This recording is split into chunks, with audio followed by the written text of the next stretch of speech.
Interbrand publie chaque année le classement des marques sous forme de valorisation. Alors c'est un vrai plus pour le monde de la marque, puisque ça fait prendre conscience aujourd'hui aux différents publics qu'une marque a de la valeur.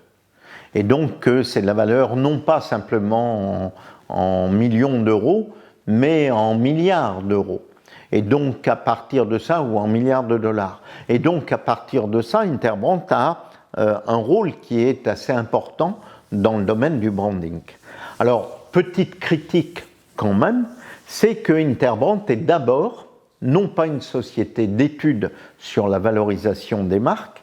mais c'est d'abord une société de consulting. Et donc son objectif est de rencontrer les grandes entreprises qui ont des marques fortes qu'Interbrand va valoriser pour leur vendre, leur proposer du consulting. Et quand les marques ne sont pas très bien placées dans le classement, leur proposer des solutions de conseil pour en effet qu'elles remontent dans ce classement et qu'elles soient mieux valorisées. Alors naturellement, ça touche énormément d'argent puisque on s'aperçoit que des marques comme Google ou Apple valent plusieurs centaines de milliards de dollars et donc à partir de ça, on voit tout l'intérêt de travailler avec Interbrand pour valoriser au mieux sa marque. La méthodologie utilisée par Interbrand est assez astucieuse puisqu'elle est à la fois a priori très objective avec plusieurs dizaines de critères, mais également très opaque. Puisqu'en fait, il y a des critères très objectifs qui sont liés à la valeur en bourse, qui sont liés à des taux de notoriété, mais des critères qui sont assez opaques, puisque ce sont des critères qui sont beaucoup plus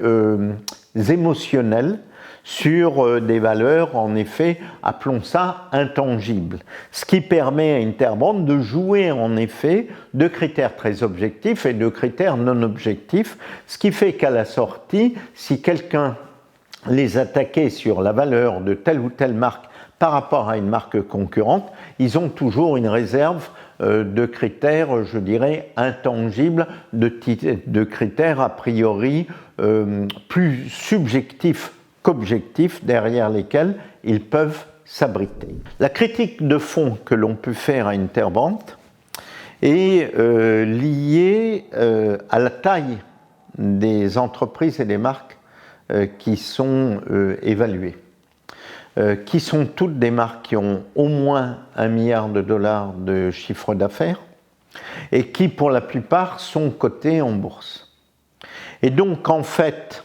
au-delà de l'analyse de la valeur des marques, comme je peux la faire dans ma méthode, on voit bien qu'il y a une pincée assez importante de valorisation financière en bourse de l'entreprise qui dépasse quelquefois très fortement la valeur de marque. Et on s'aperçoit que des marques sont très valorisées comme GE, General Electric,